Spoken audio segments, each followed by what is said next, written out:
बैठे हैं ना, इनको करो यहाँ जहाँ सामने वाली सीटें खाली पड़ी हैं पहले वो। हाँ,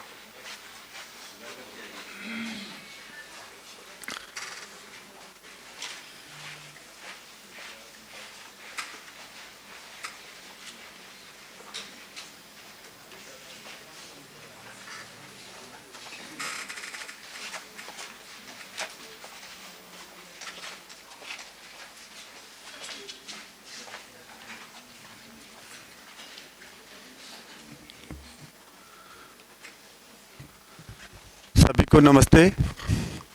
आज का 17 फरवरी का ये पहला सेशन, और इस सेशन में हमारे बीच में प्रोफेसर हर्षद भाई पटेल जी हैं, प्रोफेसर जे.एन. बालिया जी हैं, श्री गजानन लोंडे जी हैं, और हमारे बीच में प्रकाश अग्रवाल जी हैं। मैं सभी से आग्रह करूंगा एक साथ मंच पे आने के लिए।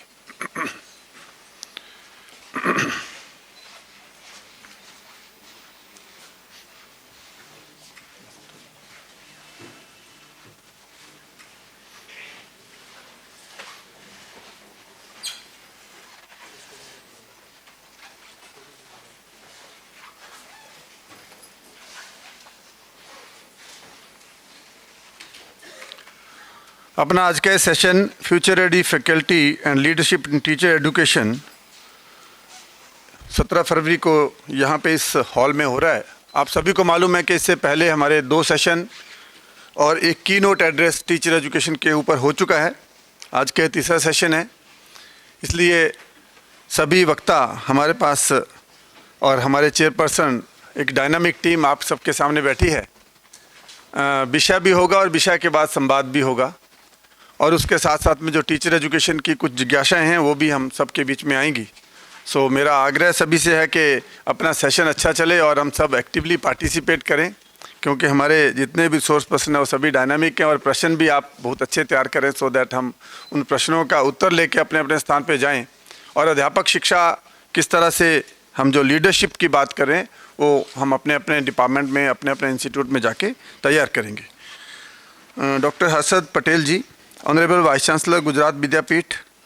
बहुत लंबी लिस्ट है सर की उपलब्धियों की, समय का अभाव होने के लिए मुझे क्षमा प्रार्थी हूँ सर, बट सर आप वाइस चांसलर हैं गुजरात विद्यापीठ के, as well as trustee and secretary of Gujarat Vidyapith this मंडल। Doctor Patel is steeped in Gandhian philosophy which embodies his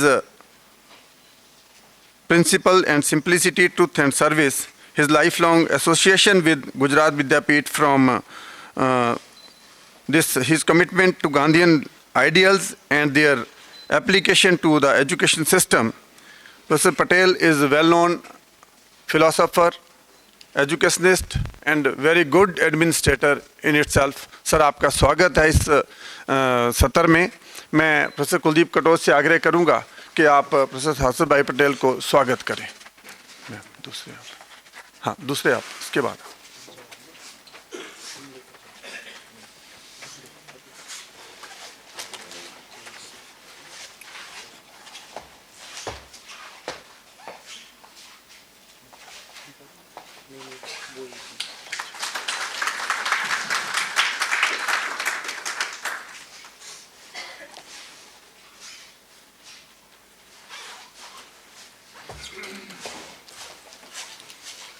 professor JN. Ballia, आप सेंट्रल जम्मू के प्रोफेसर हैं, विद्या भारती उच्च शिक्षा संस्थान जम्मू प्रांत के आप अध्यक्ष हैं, और सेंट्रल जम्मू में आप प्रोफेसर के पद पे कार्यरत हैं, और एक अच्छे एकेडमिशियन, और 16 पेटेंट्स आपके नाम हैं, टीचर एजुकेशन में आप बहुत अच्छा काम कर रहे हैं और आपका भी इस सेशन में स्वागत है। आप हमारे स्पीकर हैं इस सेशन के।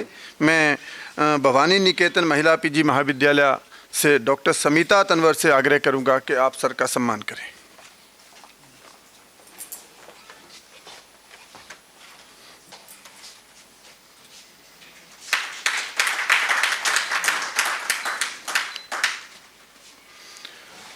प्रोफेसर प्रकाश चंद अग्रवाल जी, आप एनसीईआरटी में ज्वाइंट डायरेक्टर के पद पे कार्यरत हैं। इससे पहले आप भुवनेश्वर में आरआई भुवनेश्वर के प्रिंसिपल रह चुके हैं। डिफरेंट आपने पोजीशंस हेल्ड करी हैं। आप फिजिक्स के जाने माने विद्वान हैं और हम सब के बीच में आज अपना सत्र के लिए हैं। मैं डॉक्टर श्रद्धा जी से आग्रह करूंगा, कहाँ है हमारे मैडम, कि आप प्रोफेसर प्रकाश अग्रवाल जी को इस सत्र में सम्मानित करें।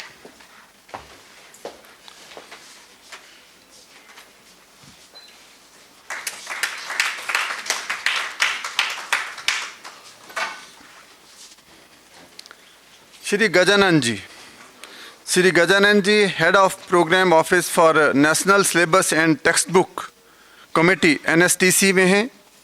आप एक शिक्षाविद हैं और करिकुलम डिज़ाइन, करिकुलम कंस्ट्रक्शन और आईटैप के विभिन्न विषयों में आप जो सिलेबस की फॉर्मेशन है उसके आप डिफरेंट कमेटीज़ के मेंबर हैं। एनसीटी के आप बहुत सारी कमेटीज़ के मेंबर हैं और एक बहुत अच्छे फिलोसोफर और एक थिंकर हैं। आप हमारे बीच में हैं। आपका इस सेशन में स्वागत है, अभिनंदन है। मैं डॉक्टर बिमल किशोर से आग्रह करूंगा कि आप गजानन जी को इस सत्र में सम्मानित करें।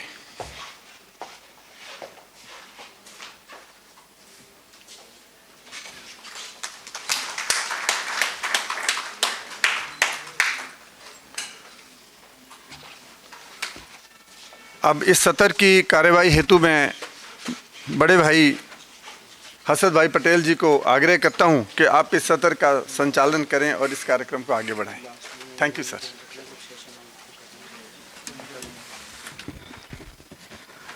नमस्ते, सभी को प्रणाम और सुप्रभात। बीच वक्तव्य के बाद ये तीसरा सेशन है टीचर एजुकेशन में लीडरशिप का। पंकज जी, शशिकला जी, सरोज जी, सोनवणी जी, सर और सभी लोगों ने कल अपने विषय रखे थे। आज हमारी पैनल में 3 वरिष्ठ लोग हैं और आनंद इस बात का है कि कल थोड़ी चिंता ऐसी थी कि सुबह का सेशन है तो संख्या कितनी रहेगी। उपस्थिति आज बहुत वरिष्ठ लोग हमारे बीच में हैं और एमएड के छात्र भी हैं, तो ये सेशन बहुत फ्रूटफुल रहेगा ऐसा ऐसी मैं आशा करता हूँ। Institutional leadership for future ready teachers, तो टीचर एजुकेशन का विषय है और ख़ास करके बीएड और एमएड जैसे स्टैंड एलोन इंस्टीट्यूशंस हों,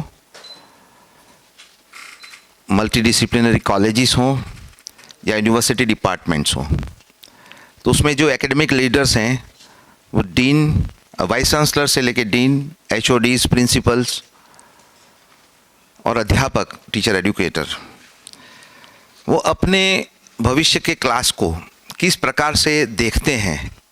क्योंकि जो टीचर ट्रेनी है वो 2047 में जाएंगे तो क्लास कैसा होगा। फ़िलहाल हम टीचर स्टूडेंट रेशियो की बात कर रहे हैं, तो टीचर स्टूडेंट रिलेशनशिप किस प्रकार की होगी उस वक्त, इसके बारे में हम लोगों को उसको प्रिपेयर करना है। कल सरोज जी ने एक सवाल उठाया था कि एमएड में ऐसा क्या हुआ कि छात्र नहीं मिल रहे हैं। तो पूरे देश में ये चित्र है। तो मैं गुजरात विद्यापीठ में हूँ, 2 साल से हूँ। तो लास्ट ईयर जब मैं समर वैकेशन से पहले अपने परिसर में घूम रहा था, तो हमारे यहाँ हिंदी बीएड भी चलता है, गुजराती बीएड भी है और एमएड भी है।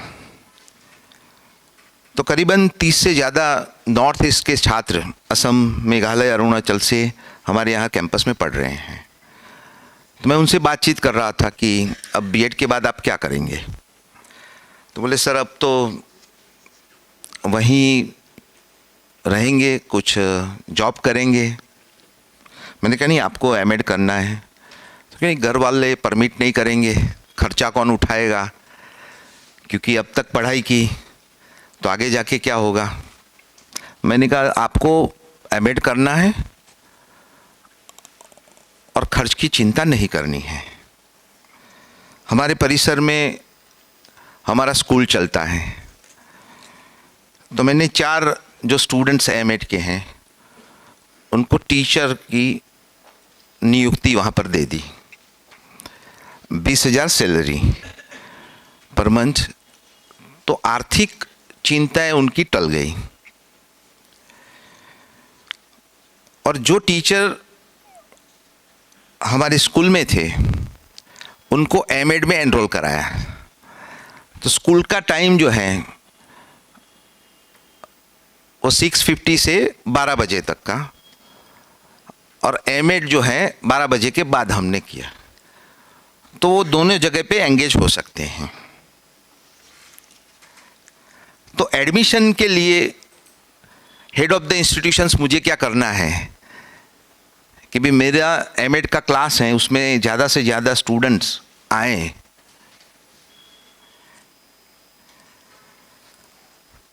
हमारा गुजराती मीडियम का स्कूल है, तो मीडियम ऑफ इंस्ट्रक्शन पूरी यूनिवर्सिटी का गुजराती है।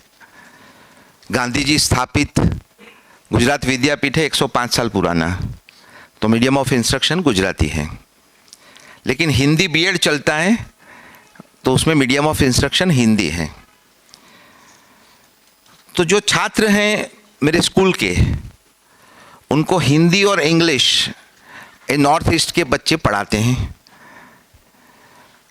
तो कल्चरल एक्सचेंज भी होता है, उनको गुजराती सीखने को भी मिलता है, और हमारे जो छात्र हैं स्कूल के उनको हिंदी और इंग्लिश दोनों सीखने को मिलता है। अब उनकी इंटर्नशिप करानी है, तो हम एनसीईआरटी में उनकी इंटर्नशिप के लिए, तो एनसीईआरटी के पास 15 अप्रैल के बाद जो गेस्ट हाउस की व्यवस्था है वो थोड़ी फ्री रहती है। लेकिन एग्ज़ाम का सेमेस्टर एंड एग्ज़ाम रहता है, तो हम एग्ज़ाम एनसीईआरटी में ही लेंगे इंटर्नशिप के साथ साथ ही, क्योंकि वो उन बच्चों को दिल्ली से सीधा गुवाहाटी जाना है, दोबारा अहमदाबाद नहीं आना है।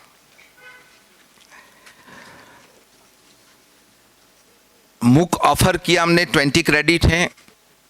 अगर 4th सेमेस्टर है तो उसमें 8 क्रेडिट का डिजर्टेशन है।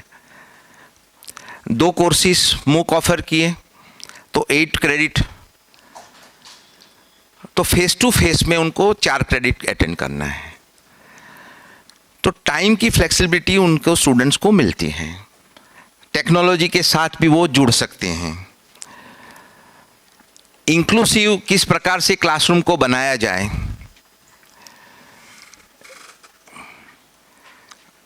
इस प्रकार से हम लोगों ने ये एमएड के क्लासेस को अरेंज किया।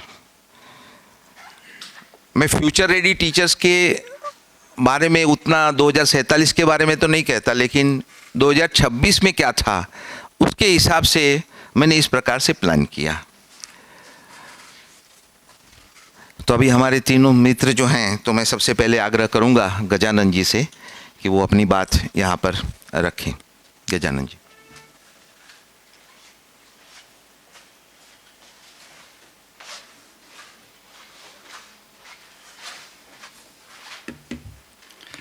हरिओम। सभी को नमस्ते। आदरणीय हर्षद जी, प्रकाश जी, बालिया जी और सभा में उपस्थित सभी गुरुजनों को प्रणाम। आज जो विषय है institutional leadership for future ready teachers, इसमें मैं 3 बिंदुओं में बात करना चाहता हूँ। पहला बिंदु है कि फ्यूचर को समझना कि व्हाट इज़ दिस फ्यूचर। कल भी हमारी बात हुई थी कि किस तरह से हम आगे बढ़ रहे हैं। दूसरी बात है what is being ready for that future, और तीसरी बात इंस्टीट्यूशनल लीडर्स क्या कर सकते हैं। मैंने कुछ स्लाइड्स बनाई हैं, तो स्लाइड्स देखते हुए बात करूंगा। तो पहली बात, ये फ्यूचर के बहुत सारे डायमेंशंस हैं। जैसे इस वीक में एआई का एक बहुत बड़ा समिट दिल्ली में हो रहा है, उसके साथ साथ निम्हांस में ये डिस्कशन भी हो रहा है कि डिजिटल एडिक्शन को कैसे कम किया जाए। न्यूक्लियर प्रोलिफरेशन की भी बात हो रही है एक जगह, दूसरी जगह न्यूक्लियर टेस्ट्स भी हो रहे हैं। न्यूक्लियर एनर्जी से हम कैसे एनर्जी सक्षम हो, इसकी भी बात हो रही है। क्लीन एनर्जी के बारे में बात हो रही है एक जगह, दूसरी जगह एक क्लीन एनर्जी के लिए जो रेयर अर्थ चाहिए उसके लिए युद्ध भी हो रहे हैं, माइनिंग भी हो रही है। तो हम एक मल्टीपल शिफ्ट्स जो एक साथ हो रहे हैं, तो ये आज हो रहे हैं, उसी से हमारा फ्यूचर भी लिंक्ड है। और ये सारी बातें सभी स्तर पर हो रही है। जैसे इंडिविजुअली हमारे बीच में जो एक साइलेंट रेवोल्यूशन हो रहा है, जिस तरह से हम सब भी सभा में बैठते हैं पर 10-15 मिनट के बाद हाथ फ़ोन पे लग जाता है, तो ये आदत हमें एक स्लोली हो गई है। जिस तरह से हम अंदर से अशांत हो रहे हैं, एजिटेटेड हो रहे हैं, ये भी एक साइलेंट रेवोल्यूशन या साइलेंट शिफ्ट हो रही है। परिवार भी बदल रहे हैं, अर्बनाइजेशन की वजह से हो या और भी बाकी कारणों से हो। समाज भी बदल रहा है, देश का विजन बदल रहा है, सभी देशों का विजन बदल रहा है। जो हम वर्ल्ड इज़ फ्लैट की कल्पना 30-35 साल पहले कर रहे थे, आज नेशन फर्स्ट की बात लगभग सभी राष्ट्र कर रहे हैं। तो ये सारे शिफ्ट्स एक साथ हो रहे हैं। अगली स्लाइड पे तो मैंने कुछ बिंदु रखे हैं, तो ये बिंदुओं पर ही बात हो ये नहीं है, तो आप बिंदु पढ़ते भी रहिए। तो इस स्लाइड में कुछ 3-4 अंश, जब हम फ्यूचर कहते हैं तो ये फ्यूचर इंडिविजुअल का होता है, फ्यूचर शहर का होता है, फ्यूचर राष्ट्र का होता है, और फ्यूचर एक सामूहिक, जिस हम विश्व में अभी जी रहे हैं वो एक सामूहिक, हम सोचते हैं कि एक सामूहिक फ्यूचर है। पर हमारे दृष्टि से यानी भारत की दृष्टि से इस फ्यूचर को हम कैसे देखें, तो इसमें कुछ महत्वपूर्ण बिंदु है। पहला बिंदु, जब हम 21वीं सदी की बात करते हैं तो जैसे 20th सेंचुरी हम कहते हैं, 20th century was century of innovations. बहुत सारे इनोवेशंस हुए, पंकज जी ने कल वो 3-4 मेजर शिफ्ट्स की भी बात की। जैसे 21वीं सदी is about pace of innovation. जो 5 साल पहले है आज वो एब्सोल्यूट है, अगले शायद वो शिफ्ट का पेस और भी ज़्यादा बदल जाए अगले 3-4-5 साल में। तो ये एक बहुत महत्वपूर्ण बात है। दूसरी महत्वपूर्ण बात, जब भी हम फ्यूचर के बारे में सोचते हैं तो एआई एक बहुत बड़ा एलिमेंट है। तो एआई तो एक टेक्नोलॉजी है, डिजिटल की और भी अनेक टेक्नोलॉजियां हैं, पर डिजिटल के अलावा भी बहुत सारी बातें जो हमारे आजू बाजू हो रही है, उन सब बातों से हमारा जीवन पूर्णतः बदल रहा है। तो एक ये एस्पेक्ट फ्यूचर के बारे में हमें जानना है। दूसरा पॉइंट जो भारत के बारे में है कि हम अभी सबसे ज़्यादा जनसंख्या वाला देश है और हमारी विविधता है, इमेंस डाइवर्सिटी है। तो ये डाइवर्सिटी भी हमारे लिए फ्यूचर के लिए बहुत, जब जिस तरह से हमें इमेजिन करना है फ्यूचर, तो इसके लिए भी एक महत्वपूर्ण बात है।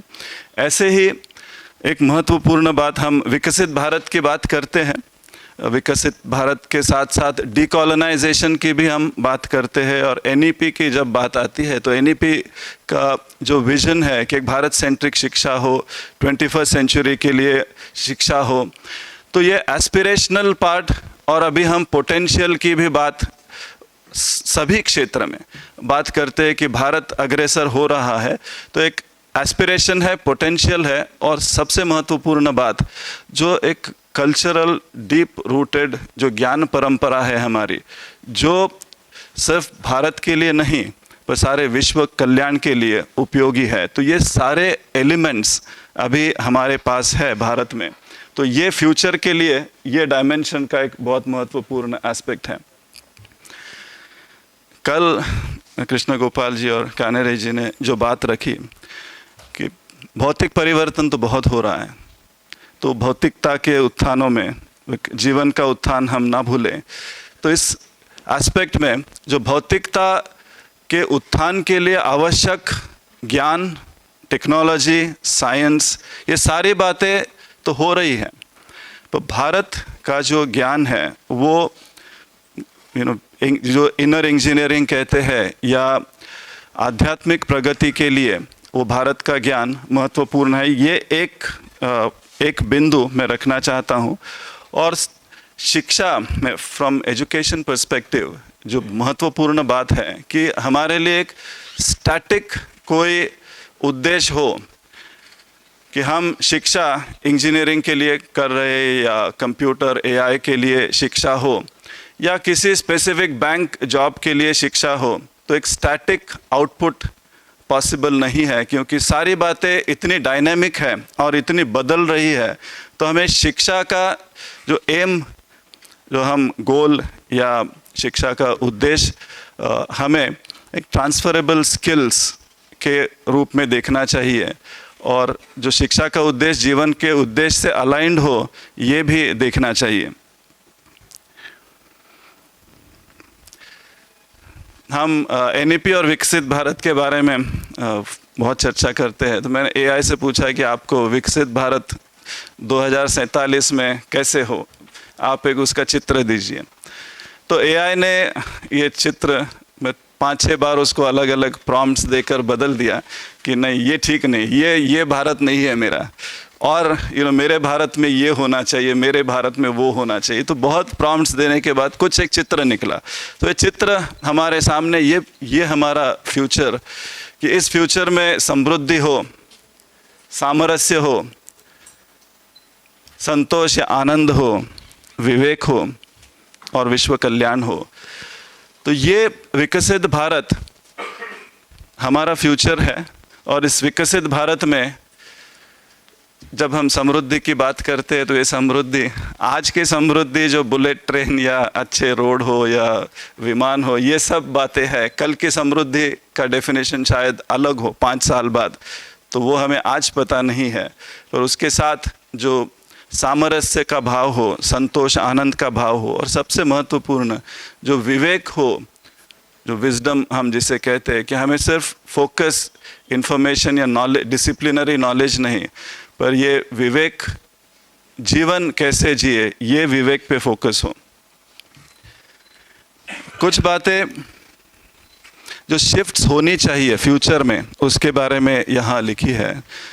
हमने G20 में वसुधैव कुटुंबकम एक टैगलाइन के रूप में सब ने बहुत बार उसे पढ़ा है, पर जो उससे पहले हम पूरा अगर अयम निजा परोवेतु, तो ये परोवेती और अयम निजा कि ये मेरा है, ये आपका है, इस नैरो माइंडेडनेस से हम बाहर आए और उदार चरिता नाम तो वसुधैव कुटुंबकम। तो ये उदार चरित कहाँ से आए? वो शिक्षा से ही आएगा।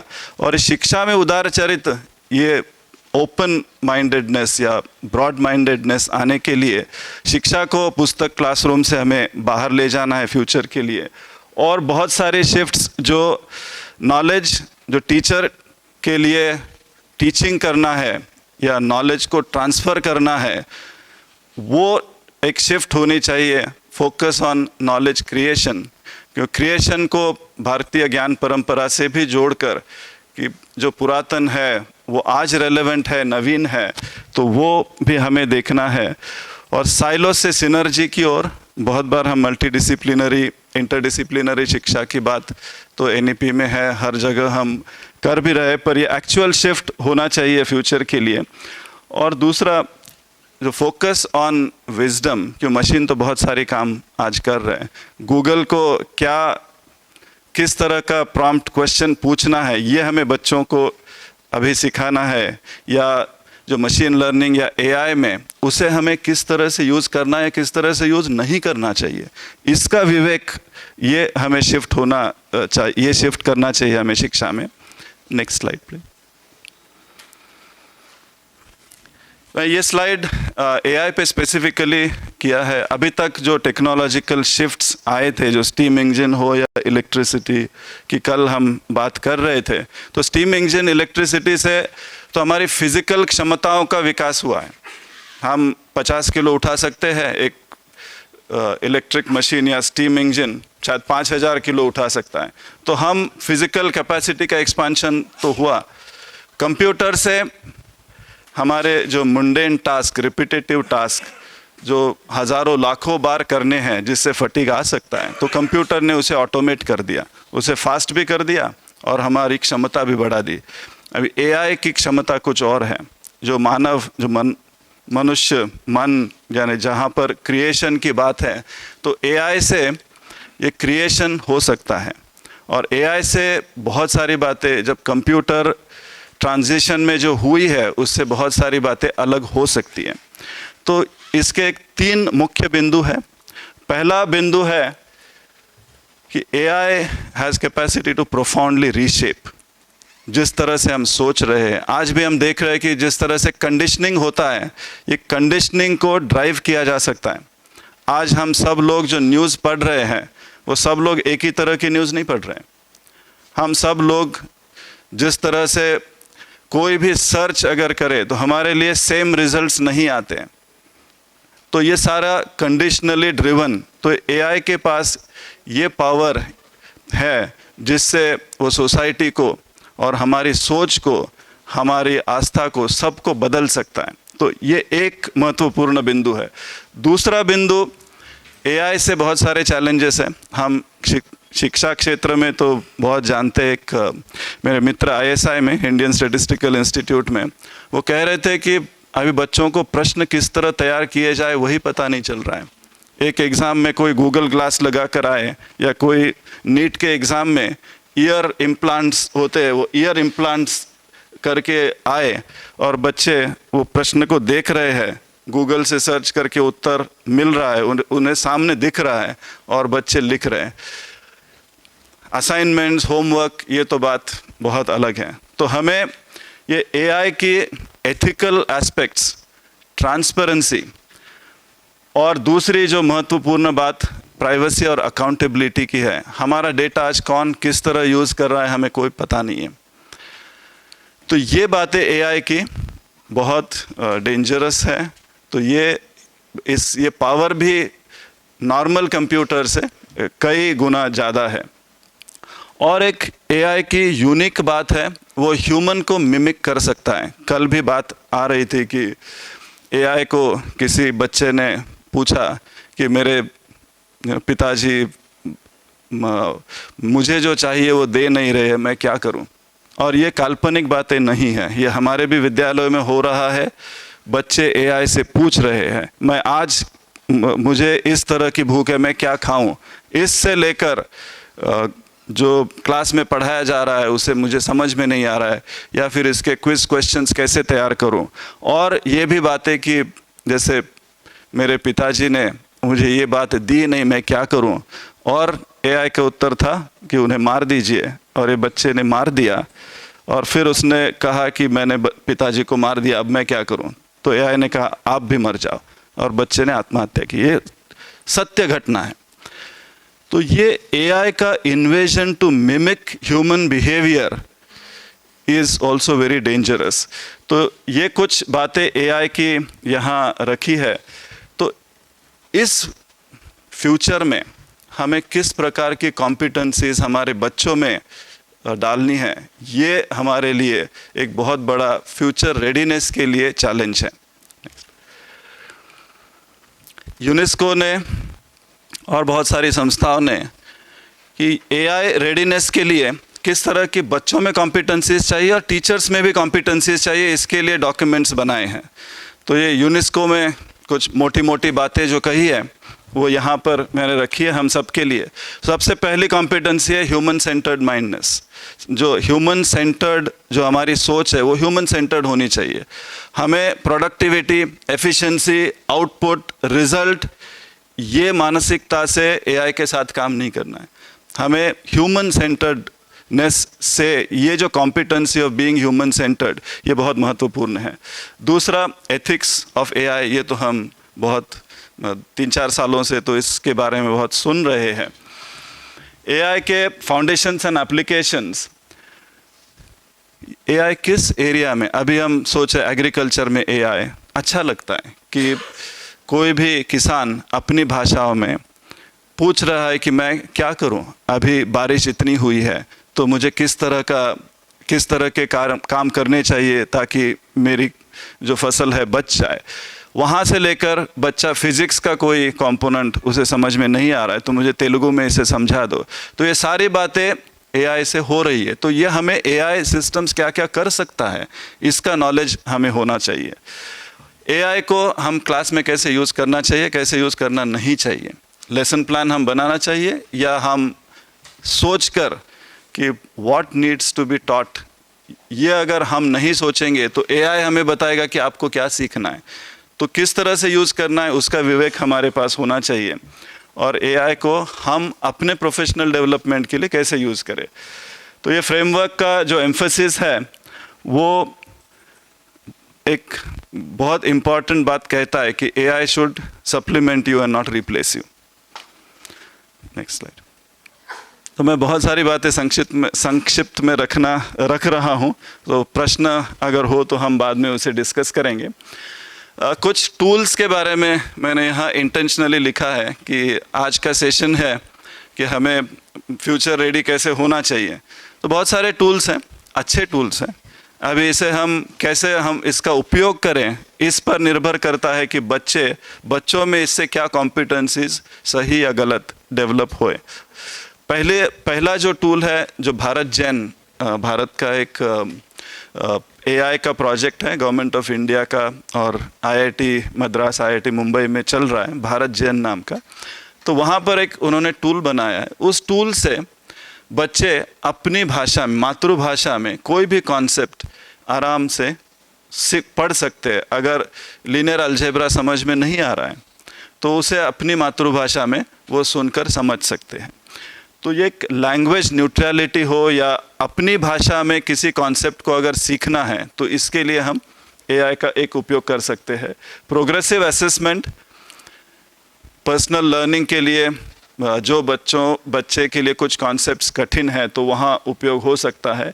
हम इमर्सिव लर्निंग के बारे में AR VR तो बहुत सुनते हैं, पर ये हमें यहाँ पर we have to be careful कि इमर्सिव लर्निंग में बच्चे वर्चुअल वर्ल्ड को सही वर्ल्ड ना समझ बैठे। ये एक वर्चुअल आइडेंटिटी की एक बहुत बड़ी क्राइसिस चल रही है जहाँ पर बच्चे वर्चुअल दुनिया को ही सही दुनिया मानकर उनका जीवन उस तरह से ढाल रहे, शेप कर रहे हैं।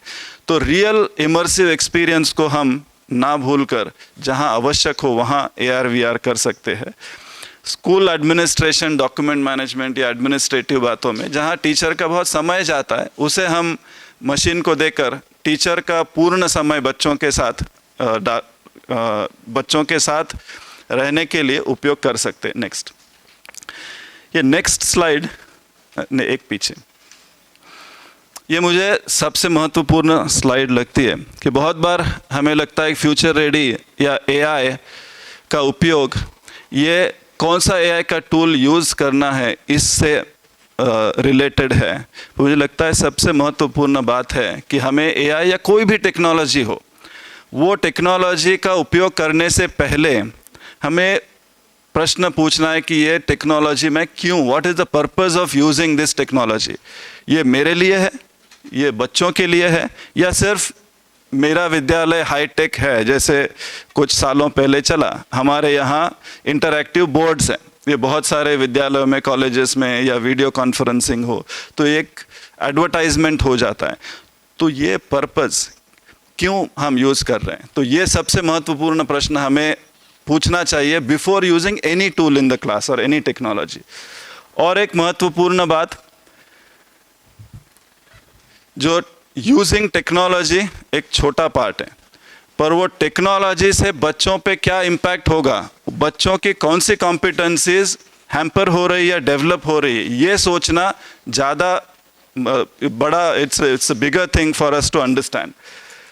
और real future readiness for us is to understand the impact of technology, what technology we are using. तो ये 3 बिंदु मुझे बहुत महत्वपूर्ण लगते रेडीनेस के लिए. कुछ बातें फ्यूचर रेडीनेस के लिए, सबसे महत्वपूर्ण बात जो मैंने निम्हांस की बात कही, तो वहाँ पर या अपने सब विद्यालयों में हम देख रहे हैं कि बच्चे हमसे, मतलब टीचर से दूर जा रहे हैं, माँ बाप से दूर जा रहे हैं, मित्रों से दूर जा रहे हैं और स्वयं से दूर जा रहे हैं. तो गुरु शिष्य परंपरा में जो गुरु शिष्य का संबंध था, तो ये सबसे महत्वपूर्ण फ्यूचर रेडीनेस की बात है जो हमें समझनी है कि बच्चों से पर्सनल रिलेशनशिप और हम उनके साथ कैसे जुड़े रहे, और उसके साथ साथ ही जो रिस्पॉन्सिबल यूज़ हम भी करें, बच्चों को भी बताएं. क्रिटिकल थिंकिंग, जो विजडम, विवेक वाली बात है, उस पे फोकस हो. डेटा तो बहुत है, we can say there is a deluge of data. वो डेटा को यूज़ कैसे करना है, वो कैपेसिटी डेवलप करनी है. उसके साथ साथ ही जो सोशल इमोशनल, जो भावनात्मक विकास बच्चों का और जीवन का उद्देश्य क्या हो, ये मेंटरिंग बच्चों को, ये फ्यूचर रेडीनेस के लिए बहुत महत्वपूर्ण है. और हमारा कंटिन्यूस अपग्रेड हो. बहुत बार, मैं तो टेक्नोलॉजी से हूँ, बहुत 3G 4G 5G AI ML बहुत सारा काम किया और शिक्षा में भी बच्चों के साथ काम करता हूँ. बहुत बार ये लगता है कि बच्चे क्या सोच रहे हैं मुझे भी समझ में नहीं आता है. उनकी दुनिया बहुत अलग है, उनका विश्व बहुत अलग है. तो हमें कंटिन्यूसली जानना ये बहुत महत्वपूर्ण है. ये जो कंटिन्यूस मल्टीपल शिफ्ट्स हो रहे हैं, फास्ट शिफ्ट्स हो रहे हैं, उसमें ये बिंदु फ्यूचर रेडीनेस के लिए एक आवश्यक बिंदु है. Next slide. तो जो तीसरी बात थी फ्यूचर रेडीनेस, इंस्टीट्यूशनल लीडर्स क्या कर सकते हैं, इसमें कुछ बिंदु यहाँ है और बहुत कुछ कॉन्टेक्चुअल होगा. अपना जो फ्यूचर है, दिल्ली का फ्यूचर अलग है, बेंगलोर के स्कूल का फ्यूचर अलग है, दावनगिरी या कोई रूरल एरिया के स्कूल का फ्यूचर अलग है. इसलिए इंस्टीट्यूशनल लीडर को जो काम करना है वो काम कॉन्टेक्चुअल होगा. तो कुछ बातें यहाँ लिखी है कि एक बाउंड्रीज हो, जो गार्ड रेल्स हम कहते हैं कि AI को कैसे यूज़ करें. पहले एक हुआ था कि स्कूल में जैसे शिक्षक आते हैं तो मोबाइल फ़ोन एक जगह डिपॉजिट करके फिर स्कूल में आना है. तो एक इंस्टीट्यूशनल लीडरशिप में एक इस तरह के रूल्स बने थे. तो ऐसे ही हमें AI को कैसे यूज़ करना है, किस टेक्नोलॉजी को कैसे यूज़ करना है, प्रश्न AI से डेवलप करने क्या नहीं, लेसन प्लान्स के लिए AI का यूज़ करना है क्या नहीं करना है. तो ये सारे गार्ड रेल्स और जो इंस्टीट्यूशनल गाइडलाइंस, ये इंस्टीट्यूशनल लीडर को पहले बनानी है. उसके साथ साथ जो ऑडिट्स होते हैं ना सिस्टम्स के, तो हम स्कूल में किस तरह के सिस्टम्स यूज़ कर रहे हैं और उसका क्या इम्पैक्ट हो रहा है, तो ये कंटिन्यूसली, रेगुलरली, कंटिन्यूस मतलब ये हो सकता है हर साल भी हो, तो ये ऑडिट हमें करनी चाहिए. और जैसे हमें बहुत सी बातें सीखने के लिए मुश्किल है, तो एक्सपर्ट के साथ पार्टनरशिप हो, जो एक्सपर्ट्स रेगुलरली टीचर्स के साथ हमारे साथ बैठ के कि क्या हो रहा है उसकी समझ हमें दे. और टीचर रेडीनेस के पैरामीटर्स, जो सिर्फ AI मुझे क्लास में चलाना आता है इतना ही नहीं, पर जो रेडीनेस पैरामीटर्स बच्चों के फ्यूचर के लिए जो कॉम्पिटेंसीज डेवलप करनी है, उसके लिए रेडीनेस पैरामीटर्स टीचर परफॉर्मेंस में इंक्लूड किए जाए. और जो लर्निंग आउटकम्स है उसे कंटिन्यूसली एडजस्ट किए जाए. Next slide. एक लास्ट स्लाइड. ये क्या शिफ्ट्स हो रहे हैं, तो जो हमने अभी तक बात की है, so shift from specific subject knowledge to transferable skills, to last is teaching for exams to teaching for life. Next slide. ये मैं सिर्फ ये स्लाइड इसीलिए लगा है NEP में, ये जो बातें, दोनों बातें की है कि एक पर्सनल अकम्पलिशमेंट और सोसाइटी के लिए भी हो, जो एरियाज ऑफ स्पेशलाइजेशन के साथ कैरेक्टर, क्यूरियोसिटी और क्रिएटिविटी की भी बात हो, और more meaningful and satisfying lifes सिर्फ इकोनॉमिक कंट्रीब्यूशन ना हो, पर एक उसके साथ साथ एक पर्पसफुल जीवन हो। तो ये NEP की बात है, इसे हम as readiness for future and to change in the school, तो ये बातें ध्यान में रखनी चाहिए। धन्यवाद। बहुत बहुत धन्यवाद। अब मैं प्रकाश अग्रवाल जी से विनती करता हूं कि अपनी बात रखें।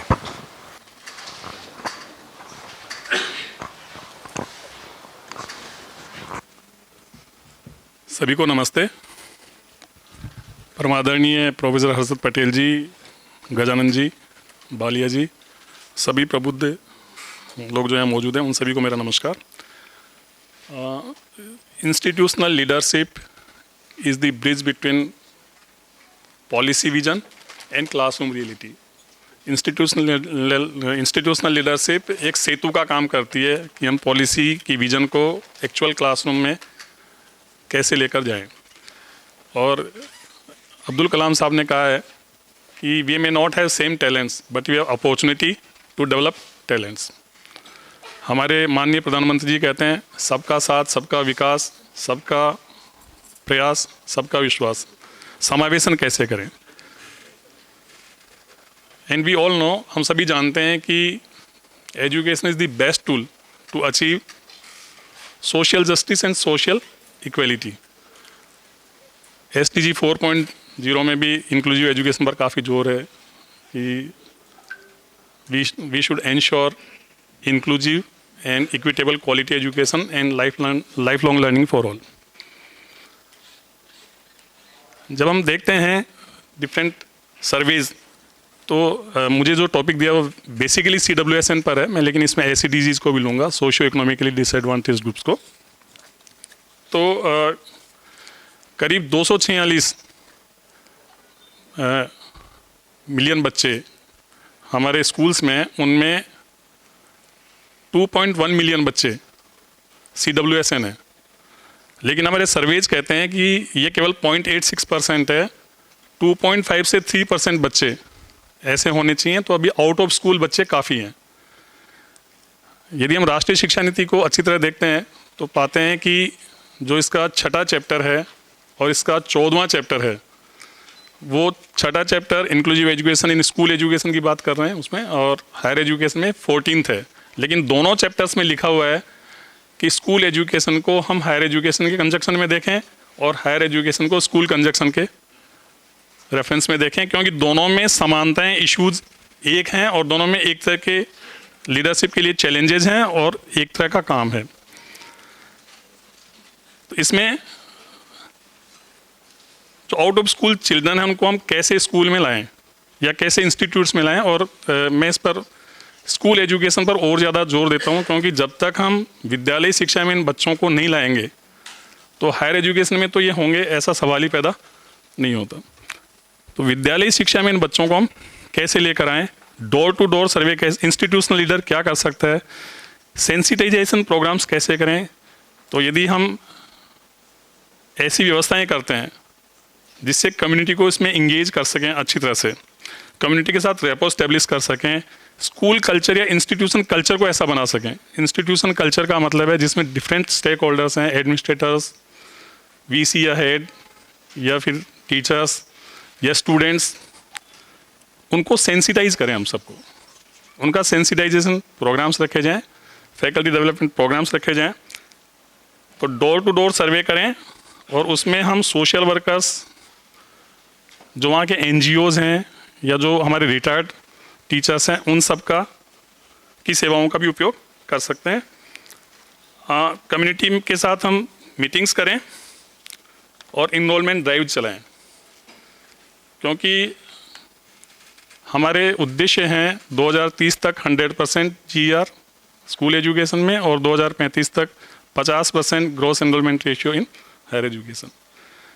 अभी भी बच्चे बाहर हैं और उनका ये केवल हमारा एक कर्तव्य नहीं, हमारा सामाजिक दायित्व भी है कि सभी बच्चे हों, और शिक्षा का मूलभूत अधिकार भी ये गारंटी देता है कि समाज का यह कर्तव्य है कि वो उनको स्कूल तक लेकर आए।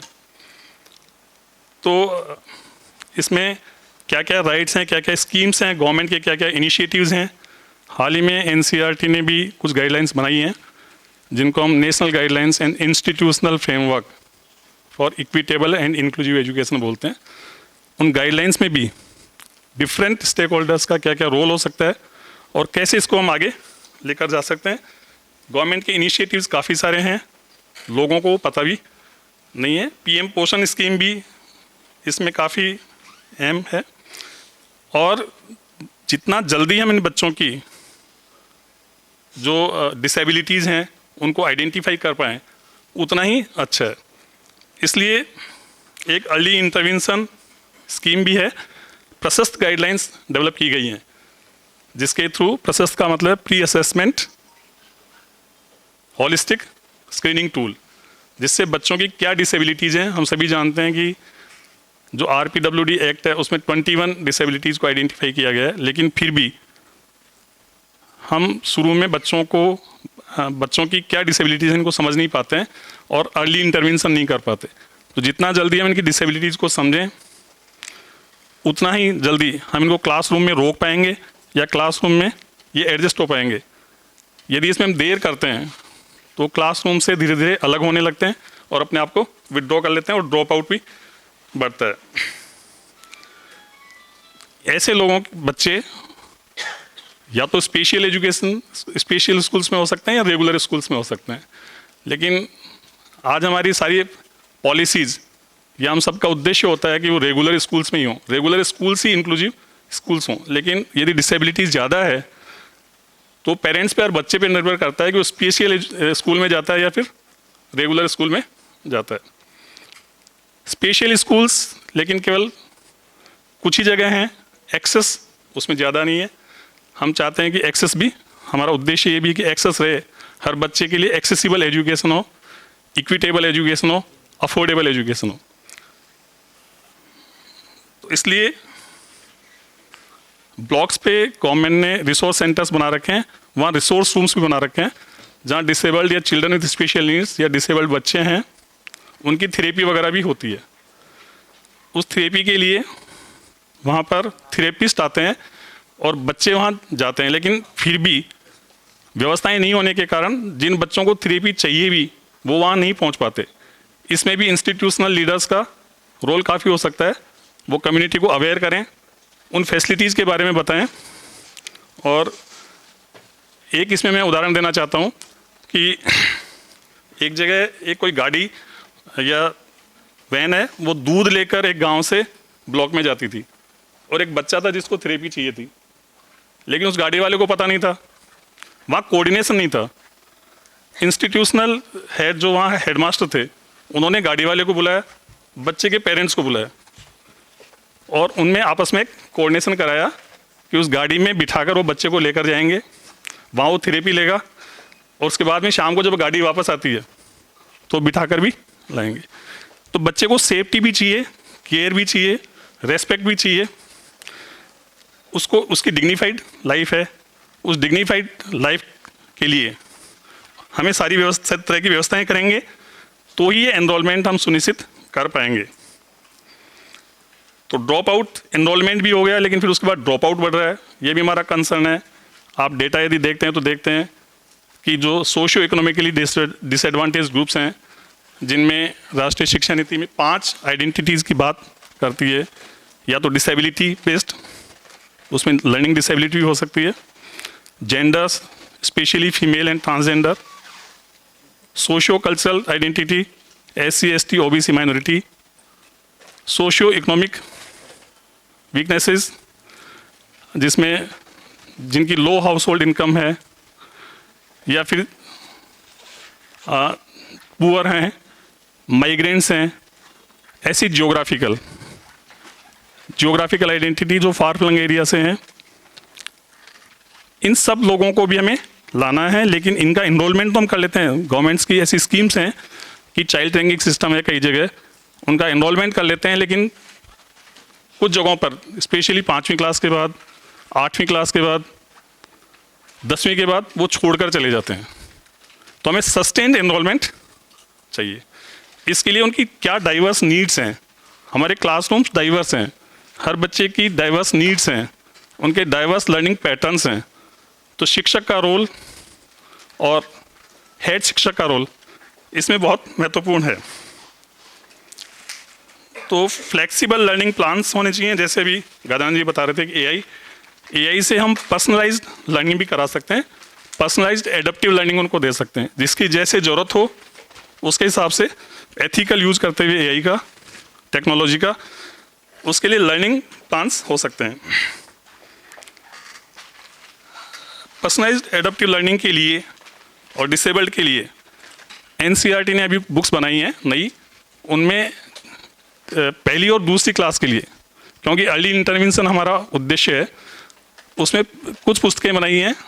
उनका नाम है किताब एक पढ़ें अनेक। हर तरह की डाइवर्सिटी का बच्चा उस किताब का उपयोग कर सकता है।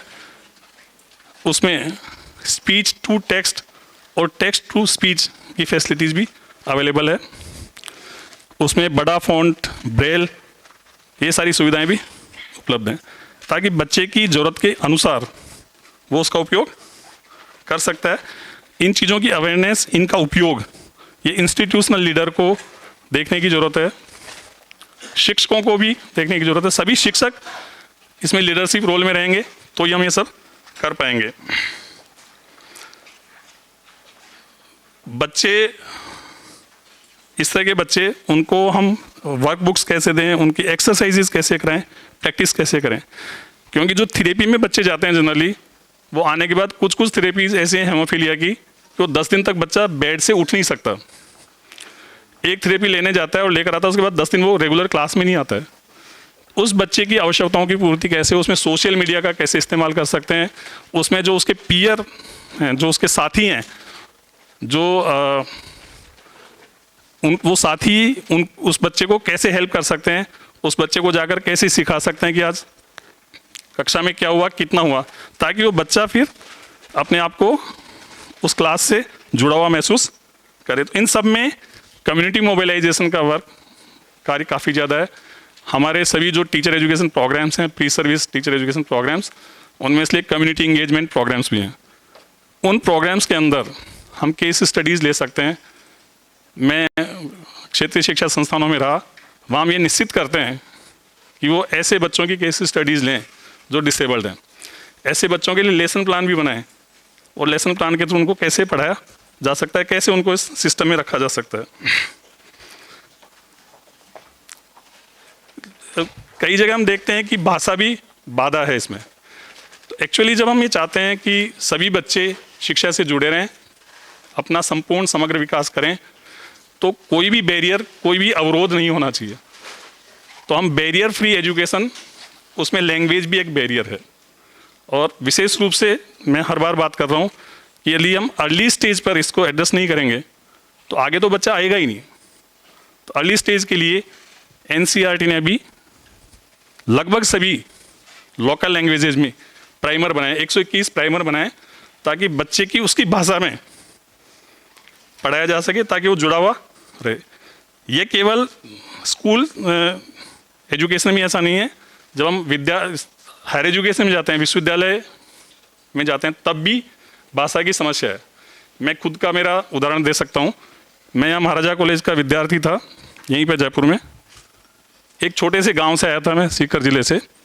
मैं तो केवल हिंदी में पढ़ के आया था, वहाँ तो मारवाड़ी बोलते थे वैसे। यहाँ आते ही सारे प्रोफेसर इंग्लिश बोलते थे। तो पहले मैं हिंदी, वो जो बोलते थे उसको पहले मैं हिंदी में ट्रांसलेट करता था, फिर जब वो कुछ पूछते थे उसको बताने के लिए मैं इंग्लिश में ट्रांसलेट करता था। तो एक तो हेजिटेशन थी, और इस ट्रांसलेशन में इतना टाइम लग जाता था कि वो टीचर आगे बढ़ जाते थे। तो भाषा एक अवरोध ना हो, हायर एजुकेशन में भी बाइलिंगुअल बुक्स हों, बच्चे की भाषा में टेक्स्ट मटेरियल हो। तो मल्टीलिंगुअल टेक्स्ट बुक्स हों, भाषा पर हमारा गहरा जोर हो कि जिस भाषा में बच्चा सीख सकता है, उस भाषा में टीचिंग लर्निंग मटेरियल, एड्स सभी उपलब्ध हों। और कम्युनिटी डेवलपमेंट प्रोग्राम्स हों, जिसमें बच्चों में आपस में मल्टीलिंगुअलिज्म को रेस्पेक्ट करने की आदत है। मैं एक उदाहरण फिर देता हूँ यहाँ। हमारे जो माननीय राष्ट्रपति हैं द्रौपदी मुर्मू, इनका गांव है रायरंगपुर, मैं उड़ीसा में था, वहाँ एक स्टडी ले रखी थी हमने, मैं गया, एक क्लास में 15 बच्चे और उनकी 8 बसें हैं। टीचर के लिए भी चैलेंज है ये। तो मैंने टीचर को पूछा कि फिर कैसे करते हो आप? बोले थीम से पढ़ाते हैं, जैसे कुछ दिखा दिया, चिड़िया दिखा दी, एक भाषा में उसको उसी बोलते हैं, एक भाषा में उसको चिड़िया बोलते हैं, तो चित्र से वो बोलता है, चित्र से एक्सप्रेस करता है। तो हम इन बच्चों को कैसे हम सिस्टम में रख पाएँ, क्योंकि जिसकी भाषा हम वहाँ इस्तेमाल नहीं करेंगे या जिस उसको रेस्पेक्ट नहीं देंगे, वही बच्चा उससे धीरे धीरे बाहर हो जाएगा। तो supportive services for children with special needs क्या क्या हैं गवर्नमेंट के, मैं थोड़ा सा बता देना चाहता हूँ आपको कि हर डिसेबल्ड बच्चे के लिए 3500 रुपये मिलते हैं ब्लॉक रिसोर्स सेंटर में, हर लड़की के लिए 200 रुपये, हर थेरेपी के लिए 400 रुपये। इस तरह की गवर्नमेंट की स्कीम्स हैं, तो लोगों को वो पता नहीं है, और चूंकि वो पुअर बैकग्राउंड से कई सारे लोग हैं, वो अपने बच्चों को स्कूल में ला नहीं पाते हैं। तो ये अवेयरनेस की ज़रूरत है हमें। और गिफ्टेड चिल्ड्रन को भी एड्रेस करने की ज़रूरत है। केवल हम जो डिसेबल्ड हैं उन्हीं का नहीं, हमारे विद्यालय में काफ़ी सारे गिफ्टेड चिल्ड्रन भी होते हैं। उन गिफ्टेड चिल्ड्रन को हम कैसे आगे लेके जाएं, बियॉन्ड करिकुलम, स्कूल करिकुलम, उनको हम कैसे पढ़ाएं, क्या तरीके बताएं, और कैसे उनको हम, जो बच्चे नहीं पढ़ पा रहे हैं, उनको पढ़ाने में कैसे उपयोग में लाएं, उनके साथ कैसे ग्रुपिंग करें। क्योंकि मुझे समय शायद कम मिल रहा है, इशारा हो गया है, मैं थोड़ा सा जल्दी बोलूँगा। तो कम्युनिटी इसमें मेजर रोल प्ले करती है, और कम्युनिटी में हम जानते हैं कि हर स्कूल में SMCs होती हैं, उसमें 50% फीमेल होती हैं, 75% पेरेंट्स होते हैं। पेरेंट्स में डिसेबल्ड बच्चों के पेरेंट्स का होना आवश्यक है, सीनियर स्टूडेंट्स होते हैं। तो उस कम्युनिटी मोबिलाइजेशन से, कम्युनिटी को साथ में रखते हुए बच्चों का आइडेंटिफिकेशन, उनकी आवश्यकताओं के अनुसार केयर, उनकी आवश्यकताओं के अनुसार assessment, pedagogy, even curriculum, we talk about UDL, universal design learning, कि कई तरह के हम प्रोसेसेस हमने दे रखे हैं। बच्चा जिस प्रोसेस से उसको सीख सकता है, कॉम्पिटेंसी ला सकता है, लर्निंग आउटकम अचीव कर सकता है, क्योंकि हमारे लिए एक्सेस, पार्टिसिपेशन और लर्निंग आउटकम ये इंपॉर्टेंट है। तो कैसे उस लर्निंग आउटकम तक पहुंच सकता है, उसके लिए अलग अलग तरीके, पर्सनलाइज लर्निंग। तो जैसे इसमें भी जो PAL है, पर्सनलाइज एडेप्टिव लर्निंग है, उसका मतलब है कि बुफे लगा हुआ है खाने में, आपको जो चीज़ चाहिए वो लीजिए। दूसरा है पर्सनलाइज लर्निंग का मतलब मैं आइडेंटिफाई कर रहा हूँ, और पूड़ी चाहिए तो पूड़ी दे रहा हूँ, सब्जी चाहिए तो सब्जी दे रहा हूँ। तो टीचर का रोल हर जगह इम्पोर्टेंट है, लीडर का रोल हर जगह इम्पोर्टेंट है। लीडर यदि टीचर को मोटिवेट नहीं करता है, एनर्जाइज नहीं करता है, तो फिर काम हो नहीं पाता है। और इसमें कंटिन्यूस प्रोफेशनल डेवलपमेंट टीचर्स का आवश्यक है। शॉर्ट मॉड्यूल कोर्सेज हैं कि कैसे वो डिसेबिलिटीज़ के बारे में इंफॉर्मेशन ले, कैसे वो उनको आइडेंटिफाई करे। Sir just minute, pre service teacher education का मैंने बताया, इन सर्विस टीचर एजुकेशन में भी CPD के थ्रू हम इन चीज़ों को इम्बाइब कर सकते हैं, और काफ़ी सारी ऐसी एजेंसीज काम भी कर रही हैं। हमारा उद्देश्य केवल यह है कि सब बच्चों को गुणवत्तापूर्ण शिक्षा मिले, और हायर एजुकेशन में भी यही चैलेंज है। बच्चों को एम्प्लॉयबिलिटी के बारे में, स्कॉलरशिप्स के बारे में, बैरियर्स कैसे दूर हो रहे हैं इसके बारे में, जो इंफ्रास्ट्रक्चर है वो यूजर लर्नर फ्रेंडली बनाया जा रहा है, इसके बारे में उनके पास जागरूकता हो, सभी जागरूक हों, ताकि जो भी हमारी स्कीम्स हैं, सेंसिटाइजेशन प्रोग्राम्स हैं, उनके द्वारा हम एनरोलमेंट को बढ़ाकर सस्टेनेबल कर सकें, ताकि वो अपना सपना पूरा कर सकें, उसको फलीभूत कर सकें, और राष्ट्र को अपना योगदान दे सकें। धन्यवाद। धन्यवाद प्रकाश जी, संवेदनशील शिक्षक आप हैं। मैं अब बलिया जी से विनती करता हूं कि आप पूरे 3 सेशन जो हैं उसके बारे में भी, क्योंकि आप पूरे इस प्रक्रिया के साथ जुड़े रहे हैं, तो उसको भी साथ में लेकर अपनी बात रखें। तो धन्यवाद सर। हाँ, मंचासीन प्रोफेसर पटेल साहब, गजानन जी और प्रोफेसर प्रकाश, और यहाँ पर आए हुए हमारे सभी वरिष्ठ लोग, टीचर एजुकेशन जो संबंधित लोग हैं, इस 2 दिन के हमारे इस समिट में टीचर एजुकेशन एक सेपरेट थीम रखा गया इस बार।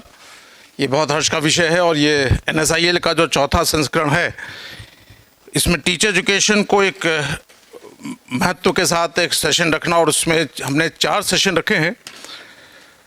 और इस सेशन में चूंकि मैं पूरे टीचर एजुकेशन में आखिरी वक्ता हूं और समय भी बहुत कम है, मैं समझ सकता हूं समय की सीमा का मैं निर्वहन करूंगा। बात जो इस पूरे कंटेक्स्ट में हो रही है कि इंस्टीट्यूशनल लीडरशिप कैसी हो, और चूंकि टीचर एजुकेशन के कंटेक्स्ट में है तो टीचर एजुकेशन इंस्टीट्यूट्स में इंस्टीट्यूशनल लीडरशिप कैसी हो, यह एक बहुत महत्वपूर्ण प्रश्न है। जहाँ तक बात फ्यूचर रेडी टीचर्स की हो रही है, वो एक पूरे टीचर एजुकेशन के एक सत्रों का सबका एक सूत्र है। तो अभी पूरे सत्रों में ही बात हुई कि फ्यूचर रेडी टीचर्स का मतलब, जो अभी गजानंद जी भी यही कह रहे थे कि जो एक ग्लोबली कॉम्पिटेंट टीचर हो, टेक्नोलॉजिकली इक्विप्ड टीचर हो, जो एक प्रोफेशनली प्रिपेयर्ड टीचर हो, जिसके लिए प्रोफेसर पंकज अरोड़ा जी ने हमको बताया कि जो ITEP प्रोग्राम है इस बार से कोई 260 इंस्टीट्यूट्स में स्टार्ट हो जाएगा, और जिसमें कि 16,000 के करीब टीचर्स को तैयार किया जाएगा। इस वक्त अगर हम बाकी टीचर एजुकेशन संस्थाओं की बात करें तो कोई 15,000 के करीब टीचर एजुकेशन इंस्टीट्यूट्स हैं, जो कोई 6 से 7 लाख के करीब हर साल टीचर्स तैयार होते हैं।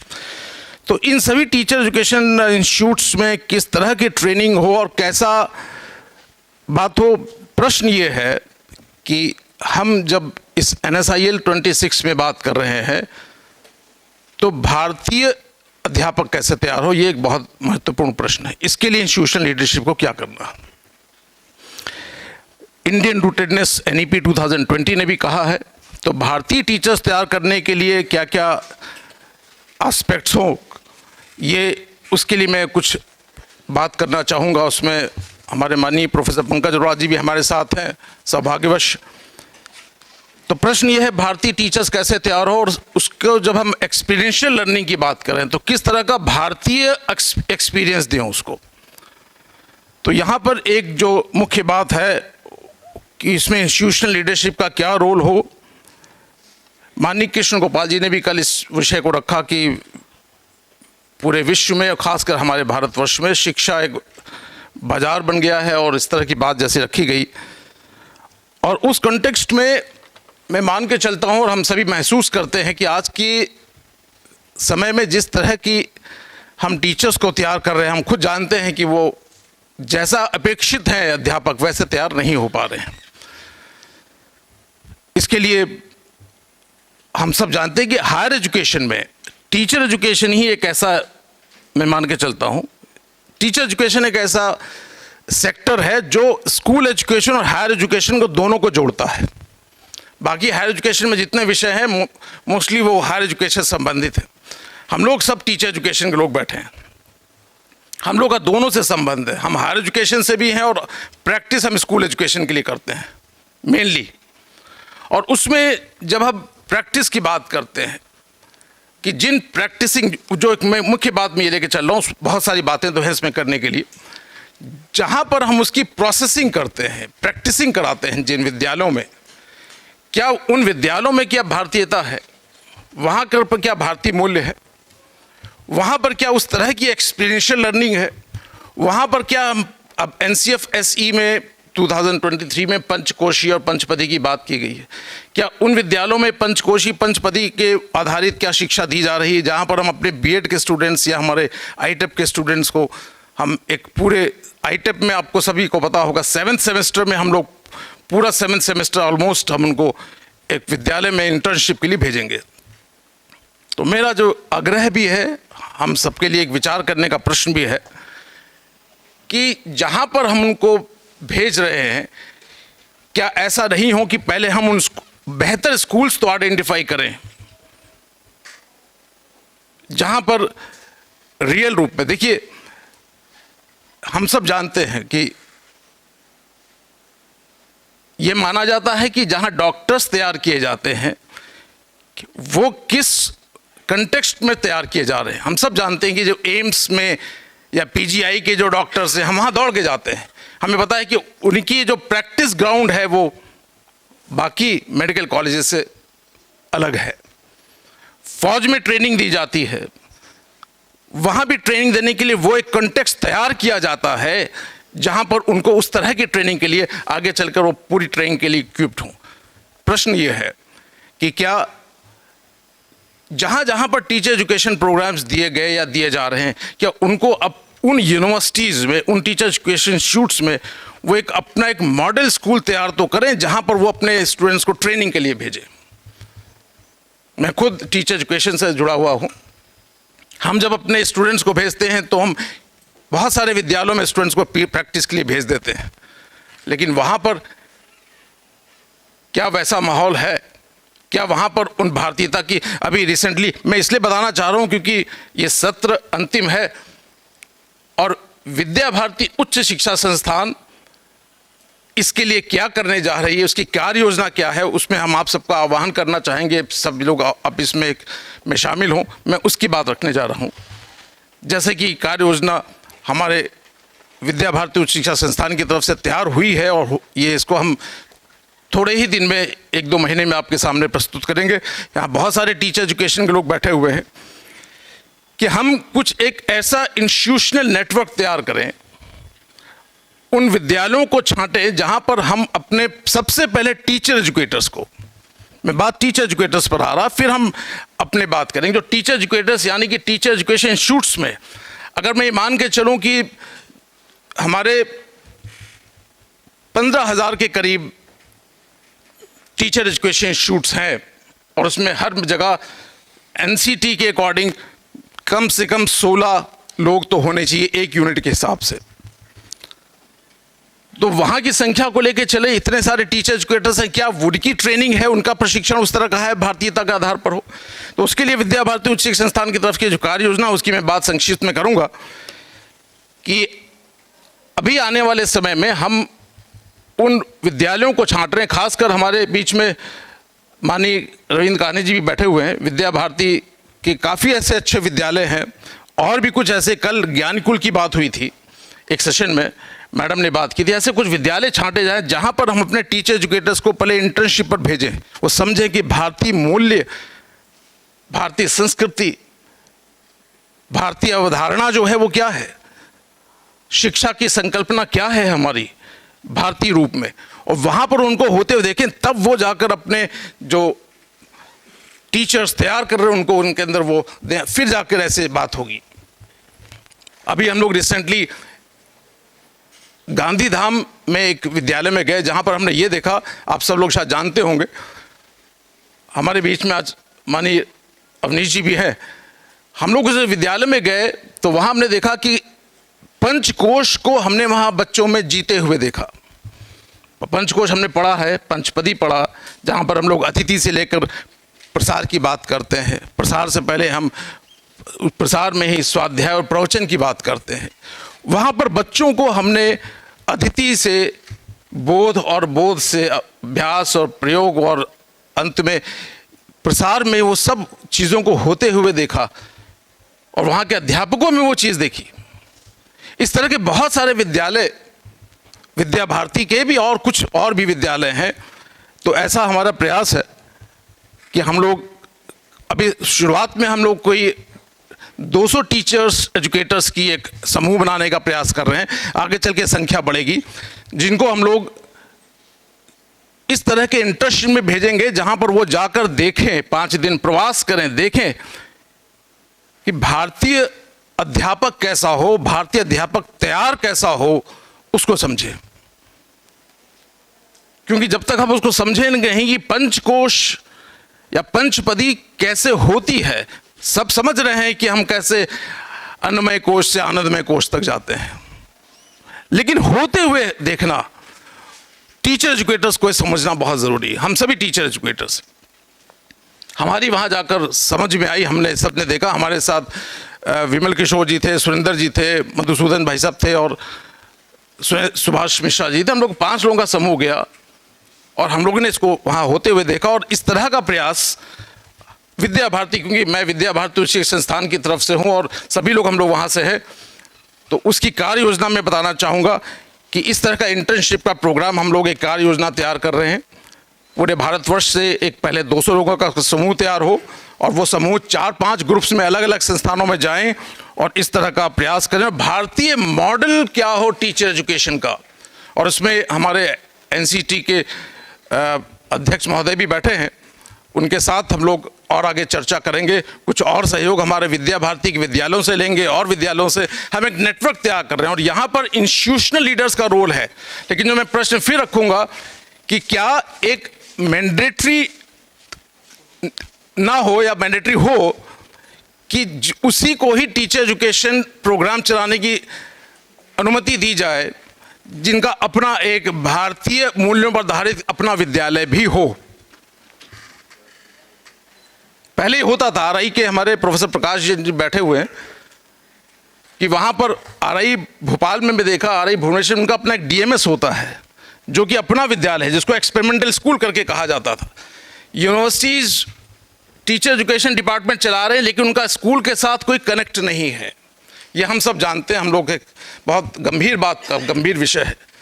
हम जिस भी विद्यालय में कहीं 2 या 4 बच्चे भेजकर मुक्त हो जाते हैं और वहाँ जाकर वो सिर्फ वो चार्ट कैसे टांगना है और चार्ट टांग के कैसे वापस आ जाना है, 20 लेसन हो जाने के बाद उसको हम डिग्री दे देते हैं, कह देते हैं कि तुम प्रशिक्षित अध्यापक हो। एक बहुत गंभीर विषय है। मैं चाहूँगा कि हम सभी लोग इस पर विचार करें, मंथन करें। टीचर एजुकेटर्स का बहुत बड़ा समूह यहाँ बैठा हुआ है और हमारे गुजरात विद्यापीठ के अध्यक्ष महोदय वाइस चांसलर साहब भी बैठे हुए, प्रोफेसर हर्षद भाई पटेल, जिनके भी बहुत अच्छी तरह के इनोवेशंस होते हैं। तो ऐसा प्रयास हो रहा है, हम लोग वो स्कूल्स विद्यालय आइडेंटिफाई कर रहे हैं और तब जाकर हम लोग समझेंगे, तभी हम कितनी भी बात कर लें, फ्यूचर टीचर हमारा वही होगा जो भारतीय मूल्यों पर आधारित हो, जिसके अंदर भारतीय संस्कृति की भावना हो। हमारे ट्रेनिंग प्रोग्राम्स में एप्टीट्यूड्स पर हमारा बहुत ज़्यादा दबाव है, एटीट्यूड मिसिंग है। किस एटीट्यूड डेवलपमेंट की हम बात करें, उस पर मैंने सोचा विषय रखें और चूँकि आखिरी सत्र है और समय सीमा का भी ध्यान रखना है और मेरे ख्याल से 2 मिनट का समय और है, मैं अपनी 2 मिनट में बात अपनी कह सकता हूँ। तो उसके लिए जिस तरह का पाठ्यक्रम NCF-SE बनाया गया है, आप लोगों ने देखा होगा 2023 में जो लागू हुआ है और वो आगे आने वाले काफ़ी वर्षों तक जो स्कूल में लगाया जाएगा, क्योंकि हमारी मेन फोकस है कि हम जो तैयार कर रहे हैं स्टूडेंट्स वो विद्यालयों के लिए कर रहे हैं। अभी प्रकाश भाई साहब ने जो बात करी कि जो अलग विषय में गजानन जी ने जो बात करी या पीछे सत्रों में बात हुई कि जो हम जिन अध्यापकों का तैयार कर रहे हैं वो उन विद्यालयों में जाएंगे। उन विद्यालयों में भारतीय संस्कृति को कैसे फिर से उजागर करना है, ना सिर्फ हम उनको वैदिक मैथमेटिक्स पढ़ा दें या सिर्फ उपनिषदों की बात कर दें, ऐसा भारतीय ज्ञान परंपरा की बात नहीं है, सिर्फ वो बहुत आवश्यक है। साथ ही साथ जो हमारी गुरु शिष्य परंपरा है, जो हमारी भारतीय मूल्य हैं, उनको कैसे लेकर वो चले, किस तरह की पेडागॉजी हो।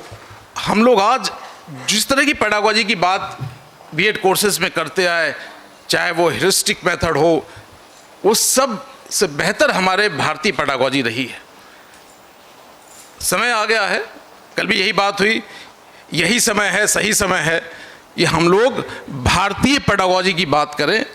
शास्त्रार्थ, वाद विवाद, ये जो हमारे बहुत सारे ऐसे पेडागॉजिकल अप्रोचेस रही हैं, उसको एम्फेसिस दे के हमारे टीचर एजुकेशन इंस्टीट्यूट में वहाँ पर इंस्टीट्यूशनल लीडर्स का रोल बहुत इंपॉर्टेंट है। हमारे डीन्स, हेड्स, वाइस चांसलर्स या एक टीचर एजुकेटर अपने आप में एक इंस्टीट्यूशनल लीडर है, उसको ये प्रयास करना होगा। इसके लिए जो मैंने आपसे बताया, हमारी कार्य योजना है, बहुत जल्दी ही कार्य योजना के बारे में आपको पता चलेगा। लेकिन फिलहाल आने वाले समय में हम ऐसा समूह बनाकर और उन समूह में उनको भेजेंगे और ये देखेंगे, एक पाठ्यक्रम उसका हम बना रहे हैं जिसमें भारतीय पेडागॉजी की बात हो, भारतीय संस्कृति की बात हो, भारतीय मूल्यों की बात हो। उस पाठ्यक्रम के साथ वो वहाँ पर 5 दिन का 4 दिन का एक इंटर्नशिप प्रोग्राम अटेंड करेंगे विद्या भारती उच्च शिक्षा संस्थान की तरफ से ही वो पाठ्यक्रम बनाकर, और उस पाठ्यक्रम के अनुसार उनको वो इंटर्नशिप प्रोग्राम जब अटेंड करके टीचर एजुकेटर्स आए तो वो फिर आगे चलकर अपने अपने टीचर एजुकेशन इंस्टीट्यूट्स में लोगों को समझाएं। इस तरह का निरंतर प्रयास चलता रहेगा। आप सभी को धन्यवाद, नमस्कार। बहुत बहुत धन्यवाद बलिया जी। हमारे तीनों स्पीकर श्री गजानन जी, अग्रवाल जी और बलिया जी ने अपने विषय आपके समक्ष रखे हैं। आप सभी को कोई इसके बारे में प्रश्न वगैरह हों तो हम 5-7 मिनट का समय हमारे पास है। यस, हम माइक देना चाहिए। हेलो, हाँ सर मेरा अग्रवाल सर से क्वेश्चन है। मतलब क्वेश्चन क्या है, एक्चुअली मैं जानना चाहता हूँ कि हम स्कूल शिक्षा की बात करते हैं कि बच्चे हमारे पास कम हो रहे हैं या एजुकेशन बच्चों को नहीं मिल रही उस लेवल पे। तो हम एक रिकॉर्ड है, आपने भी पढ़ा ही होगा कि 25,000 स्कूल पास्ट डिकेड में बंद हो चुके हैं, प्राइमरी और अपर प्राइमरी के। तो हम अगर स्कूल बंद हो रहे हैं तो इस एजुकेशन को कैसे लाएंगे, क्योंकि जो बच्चे पढ़ना चाह रहे हैं उनको स्कूल तो अवेलेबल नहीं होंगे या मर्ज कर दिए गए वो स्कूल। तो कैसे हम उसको, उस टारगेट को कैसे अचीव करेंगे, ये मैं जानना चाह रहा था। आपका क्या विचार है सर इस पर? हमने एक स्टडी भी की है झारखंड के अंदर मर्जिंग ऑफ स्कूल्स पे। एक्चुअली 2 या 3 या 4 बच्चे हैं तो उनके लिए अफोर्डेबल नहीं है कि हम इस तरह का सिस्टम वहाँ रख सकें एजुकेशंस का, लेकिन पास के स्कूल्स में उनको मर्ज किया है, वहाँ बच्चे जा सकते हैं। मैं बात कर रहा था इनकी चिल्ड्रन विथ स्पेशल नीड्स की। इसमें यदि ऐसी व्यवस्था नहीं है तो होम बेस्ड एजुकेशन का प्रोविज़न भी है कि वहाँ पर बच्चे को जाकर घर पर ही शिक्षा दी जाए। क्योंकि जितना हमारा फॉर्मल सिस्टम होता है, एक स्कूल के लिए बिल्डिंग चाहिए, फिर उसमें बाउंड्री चाहिए, उसमें टीचर्स चाहिए, और 2 या 4-5 बच्चे होते हैं, तो वो सरकार के लिए वो अफोर्डेबल नहीं है। पर आइडियली हर बच्चे के लिए एक्सेसिबल एजुकेशन बिल्कुल पास में होनी आवश्यक है। हाँ सर, पर हम उसमें ऐसा नहीं कि हम क्वालिटी, जैसे कोई अगर जैम है, सपोज कीजिए 50 बच्चे, अगर 50 से कम है, यूपी में जैसे बंद हुए 5,000 स्कूल अभी रिसेंटली बंद हो गए, तो अगर कोई 50 बच्चों से लेस है और उस बच्चों में कोई भी बच्चा ऐसा है जो नेशन को बहुत आगे तक ले जा सकता है, तो हम उसको खो नहीं रहे हैं उनकी वजह से एक स्कूल बंद करके। ये उस हमारे लिए तो हर एक बच्चा इम्पोर्टेंट है और उसमें पता नहीं वो मतलब देश को कहाँ ले जा सकता है। तो बिल्कुल सही बात है। मैं चाहूँगा कि गजानन जी जो डिमांड एंड सप्लाई का जो डेटा है उसके बारे में थोड़ा प्रकाश भी डालें तो सबको ध्यान में भी आएगा। सर मैं थोड़ा सा इस पे एक क्वेश्चन इसी से रिलेटिव मेरा भी है, तो मैं साथ ही आपका जवाब दोनों का आ जाएगा। मेरा प्रश्न ये है कि मैं पूरे देश की बात नहीं कर रहा, मैं राजस्थान की बात कर रहा हूँ कि हमारे स्कूल्स में सब चीज़ फ्री मिलती है लेकिन एजुकेशन फ्री होते हुए बच्चे वहाँ नहीं जाते। और मेरे भी बच्चे, मैं खुद भी चाहता हूँ कि उनको गवर्नमेंट में पढ़ाऊँ, लेकिन मैं चाहकर भी नहीं पढ़ा पा रहा। आप क्यों नहीं पढ़ा पा रहे हैं? आपका क्योंकि वो भविष्य है, मेरा भविष्य है, वो उनका भी भविष्य मैं ख़राब नहीं करना चाहता। वहाँ उनको सब चीज़ फ्री मिलती है। जैसे हमारे यहाँ सुबह जाते ही दूध मिलता है स्कूल में, पर वो दूध खुद स्कूल के बच्चे भी नहीं पीते हैं। कारण क्या है कि वो दूध का पाउडर इस क्वालिटी का है कि जानवर भी नहीं खाते उसको ब्लैक में बेच दिया जाता है। इस तरह की खबरें भी आती है। तो बच्चे को सब चीज़ मिल रही है पर एजुकेशन नहीं मिल रहा। पूरे देश में हो सकता है कि कुछ ऐसे इंसिडेंट्स हों, लेकिन समग्र देश के बारे में हम सोचें तो दूध संजीवनी योजना भी खास करके वनवासी जो विस्तार हैं उसमें बहुत सफलतापूर्वक काम कर रहा है। जब मैं गुजरात की बात करूं, वहाँ अक्षय पात्र का मध्याह्न भोजन रहता है। तो ऐसा ज़रूरी नहीं है कि 2-4 उदाहरणों के कारण हम पूरी व्यवस्थाओं को ऐसा माने कि वो निष्फल है। बहुत सारे प्रयास जो हैं वो बड़े स्केल पर आप जब करते हैं तो कुछ कठिनाइयाँ या लोकल उस प्रकार के परिस्थितियाँ रहती हैं, उसमें कमियाँ पाई जाती है। लेकिन हमारा प्रयास ये ज़रूर होना चाहिए समाज के हिसाब से भी। जैसे मान लीजिए कि आप वहाँ पर जाइए, आप उसमें एसएमसी में जुड़िए, आप अपने बच्चों को पढ़ाइए, तो आपको, क्योंकि मैं म्यूनिसिपल स्कूल बोर्ड अहमदाबाद में 10 साल रहा हूँ, मुझे मालूम है कि 2.5 लाख बच्चे वहाँ पर पढ़ते हैं। तो मेरी प्रैक्टिस टीचिंग मैं वही स्कूल में कराता था। हर रोज़ मैं वहाँ पर रिसेस के दौरान बच्चों के साथ बातचीत करता था। तो जैसे कि मैंने एक बच्ची को पूछा कि भाई फ्रॉक इतना गंदा क्यों है, तो कि पिताजी 2 दिन से बाहर हैं तो धोया नहीं है। मैंने कहा माता जी कि नहीं वो तो मर गई हैं। तो वो सिंगल पेरेंट हैं, तो कुछ ऐसी बातें हैं, जैसे कि उस्मानपुरा एरिया है हमारे घर, यूनिवर्सिटी के नज़दीक ही है, तो वहाँ पर मैंने देखा कि बच्चियाँ 1 बजे के बाद आ रही हैं 8वीं कक्षा की। तो मैंने प्रिंसिपल को पूछा कि ये बच्चियाँ क्यों लेट आप परमिट कर रहे हैं, 1 बजे आ रही हैं, स्कूल का टाइम तो 11 बजे का है। तो उन्होंने कहा कि सर मैं आपको डिटेल में बताऊं, 8वीं कक्षा हमारे प्राइमरी में आई और जहाँ पर ये लोग रहते हैं वहाँ पे उनकी माताजी उनके साथ काम में, घर काम के साथ में ले जाती हैं, क्योंकि उनको विश्वास नहीं है जो चौल में रहती हैं तो उसके साथ क्या हो जाए। तो एजुकेशन सिर्फ एजुकेशन नहीं है, सोशल एम्पावरमेंट है। हम जब उस प्रकार से उसको देखेंगे तो अब हमें ध्यान में आएगा कि हम समाज की किस प्रकार से आगे बढ़ा रहे हैं। सर मेरा जो प्रश्न था ना वो ये था कि मैं चाह रहा था कि सरकार फ्री देने की बजाय अगर एजुकेशन फ्री दे दे, एजुकेशन उपलब्ध करा दे। सब चीज़ दे रही है हमारे यहाँ, फ्री किताब, फ्री दूध, फ्री खाना, सब चीज़, लेकिन एजुकेशन नहीं दे पा रही। हमको चाहिए एजुकेशन। हर पेरेंट्स बहुत पैसा खर्च कर देगा और कर भी रहा है, वो उसी बच्चे को प्राइवेट में भेज रहा है। गांव का ही प्राइवेट स्कूल चल रहा है, लेकिन सरकारी स्कूल नहीं चल पा रहा। जैसे आपकी सोच है उस प्रकार के दूसरे पेरेंट्स की भी सोच है।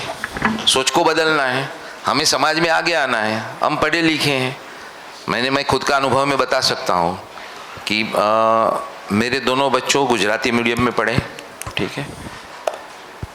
मेरी बेटी को मैं सरकारी स्कूल में दोपहर के बाद में भेजता था, वो वहाँ 2 घंटे वहाँ पढ़ती थी, क्योंकि मेरा मॉर्निंग शिफ्ट मैंने ट्राई किया था लेकिन वो शिफ्ट नहीं हो पाया था। मैं मेंबर था फिर भी, क्योंकि प्री स्कूल शिफ्ट होना, क्योंकि टीचर के साथ शिफ्ट करना घर सरकारी व्यवस्था में बहुत मुश्किल होता है, क्योंकि सरकार में सिर्फ इतना नहीं होता कि आदर्श के रूप में चलना है, क्योंकि इलेक्टेड रिप्रेजेंटेटिव होते हैं, सोशल इम्पैक्ट होते हैं, उसके आधार पर सरकारी व्यवस्थाएं चलती हैं। तो हमें इस सारी चीज़ों को ध्यान में रख के कहीं पर भी जो है तो हमारी ओर से प्रयास करने चाहिए।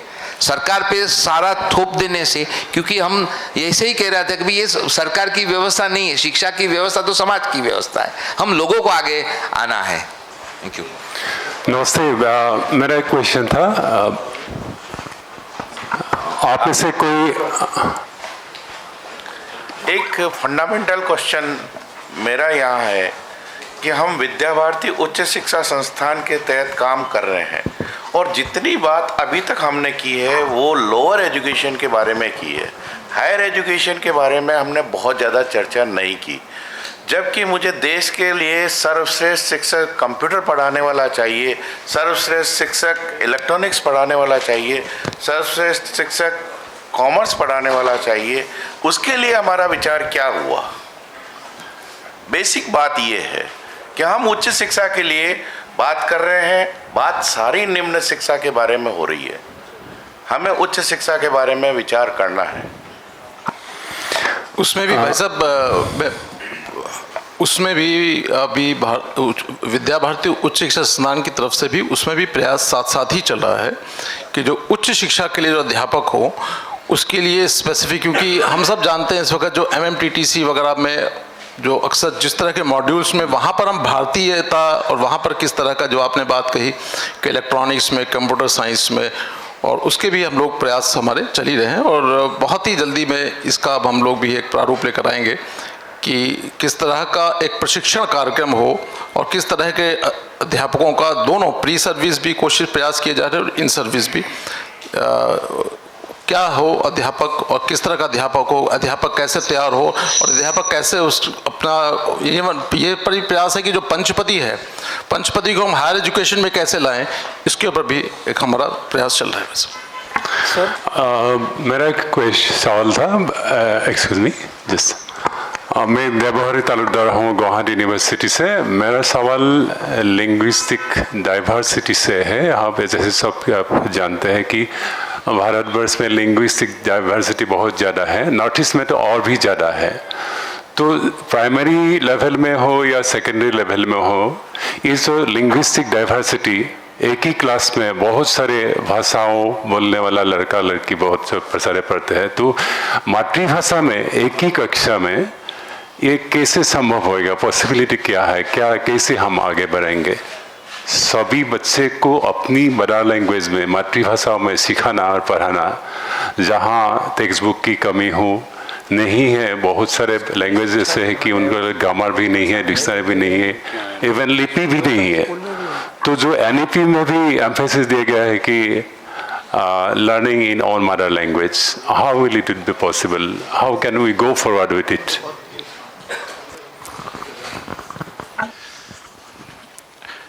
ये विषय डीप विषय है, मल्टीलिंगुअल क्लास को पढ़ाना कैसे। तो NEP और NCF की आपने बात की, तो NCF में L1, L2, R1, R2 दोनों को अलग रखा है। L1 जो मातृभाषा है बच्चों की, वो क्लास में जो भाषा है उससे अलग हो सकती है। तो वो पढ़ाना कैसे, इसके लिए पूरे देश में एक तरह का सिचुएशन नहीं है। मल्टीलिंगुअल क्लासेस अलग अलग प्रकार के हैं। कहीं पर एक क्लास में 4-5 भाषाएं, जो अर्बन एरियाज़ में जो माइग्रेशन की वजह से अलग अलग राज्यों से बच्चे आते हैं, तो वो एक प्रकार का अर्बन मल्टीलिंगुअल क्लास है। कहीं पर जैसे आपने नॉर्थ ईस्ट या छत्तीसगढ़ की बात की, तो वहाँ लोकल भाषा या डायलेक्ट्स है, तो वो एक अलग है। बॉर्डर डिस्ट्रिक्ट्स में जो विद्यालय चलते हैं वहाँ पर एक अलग प्रकार का मतलब 2 लैंग्वेज हो या 2 से ज़्यादा लैंग्वेज वाले क्लास है। और बहुत सारे ऐसे विद्यालय हैं जो सेंट्रल पार्ट्स में बहुत सारे राज्यों में एक सिंगल लैंग्वेज के क्लासेस है। तो जहाँ सिंगल लैंग्वेज के क्लासेस है तो वहाँ मातृभाषा में ही शिक्षण होना चाहिए। तो वो एक प्रकार है। तो ऐसे 4 major types of schools, multilingual schools को आइडेंटिफाई किया है, और उसमें एक ही प्रकार का सॉल्यूशन नहीं होगा। तो हमें अलग अलग सॉल्यूशंस हर टाइप के मल्टीलिंगुअल क्लास के लिए करने हैं। तो उसके कुछ उपाय कहे हैं, और हमारे पास ऐसे मॉडल स्कूल्स की जो बालिया जी बात कर रहे थे, ऐसे मल्टीलिंगुअल क्लास में कैसे पढ़ाना है इसके भी कुछ मॉडल्स है। और वो मॉडल्स को में भी हमें थोड़ा उसका प्रचार करना चाहिए, ताकि देश के अलग अलग भागों में शिक्षक उस मॉडल को अपनाएं।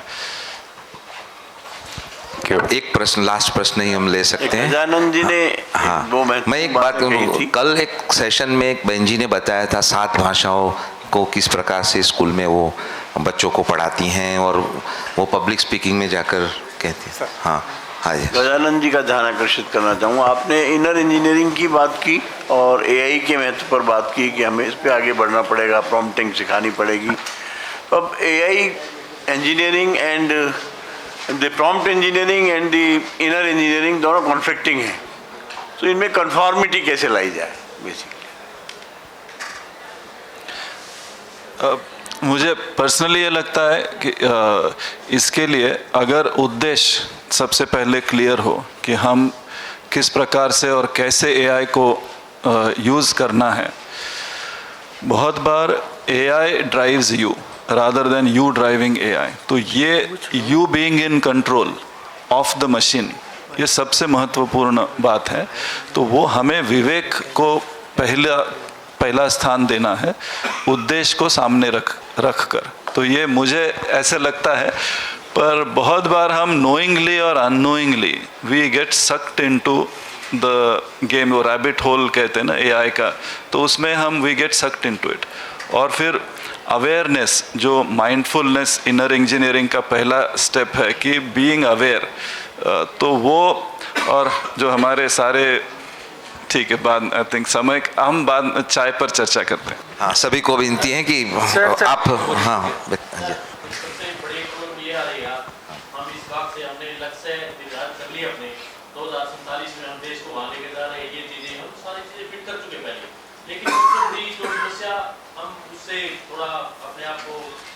नहीं देख पा रहे, तो सर्वप्रथम हमने ये देखना है कॉलेज में जो बच्चे, कॉलेज में सबसे बड़े चैलेंज आज क्या है? वे नेक्स्ट की आप इंस्ट्रक्शन कराओ, ये चीजें आज आइटम लेके आओ, ये बातें हम मानते हैं, लेकिन बच्चों के बिना कोई एक्टिविटी होती नहीं। सबसे पहले आप ये देख लीजिए, किसी भी, मैं हरियाणा से आता हूँ, कि एक भी कॉलेज ऐसा नहीं है जहाँ पे गेट में बच्चे आते हो। तो क्या क्या एक्टिविटी की जाए, क्या करिकुलम देखा जाए? वो सिर्फ कागजों तक सीमित रह गए और हम बच्चों को क्या सिखाएं? Sir Pankaj ji sir higher एक इसका भी एक इसी में सलूशन शायद मिल जाए। हायर एजुकेशन में बहुत सारी हम चीज़ें कर रहे हैं सर। हायर एजुकेशन हम देख रहे हैं कि हम ज़्यादातर थ्योरी पे कंसंट्रेट हो रहे हैं। स्पेशली साइंस की बात करें तो लैब्स सर नहीं है, और लैब्स के बिना साइंस नहीं चलती, और इंस्ट्रूमेंटेशन फैसिलिटी या फंड फैसिलिटी वहाँ पे क्राइसिस है, तो वो कैसे दूर करेंगे? क्योंकि ये सब चीज़ें तो वो अलग अलग इंस्टीट्यूशंस के अलग अलग इश्यूज होते हैं। हाँ, वो तो क्या है कि बच्चे इसीलिए आना नहीं चाहते सर उसमें। हाँ, बच्चे नहीं आते बिना उसके। सर मैं विद्यापीठ से पूर्व IITE जो टीचर्स यूनिवर्सिटी में, उसमें 5 साल वाइस चांसलर रहा। ग्रांटीनेड और डाइट की इंस्टीट्यूशंस एफिलेटेड थे मेरे साथ 59। एक भी इंस्टीट्यूट ऐसी नहीं थी जिसमें नॉन अटेंडिंग स्टूडेंट हो। अगर इंटरनल भी ज़्यादा दिया तो रिजल्ट विदहेल्ड हो जाता था। अल्टीमेटली लीडरशिप पे वो रहता है। आप प्रिंसिपल हैं, मत आप चलाइए, 10 बच्चे हैं तो 10 बच्चे से चलाइए। हाँ हाँ हाँ, तो जो रेगुलेटरी वो यूनिवर्सिटी का काम है कि उसको ठीक से देखना, और रेगुलेटरी का काम है। आप सभी ने अच्छे सवाल किए इस सेशन में। सर, आप सभी का बहुत बहुत धन्यवाद। पंकज साहब से एक सवाल पूछना चाहते हैं। हाँ पंकज जी यहाँ पर उपलब्ध भी हैं, कल से हैं। बहुत सारे लोग उनसे मिलते हैं और चाय पे चर्चा भी आप सब लोग कर पाएंगे।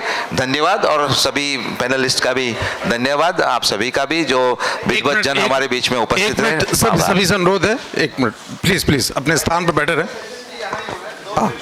2 मिनट।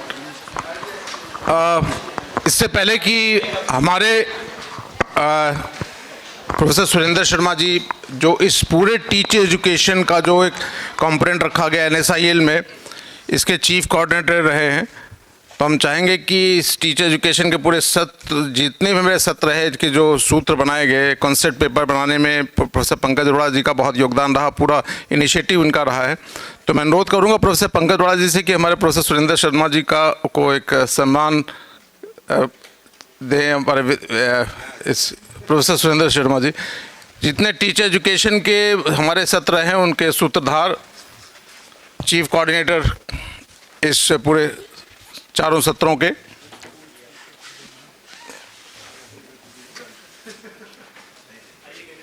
जी आइए।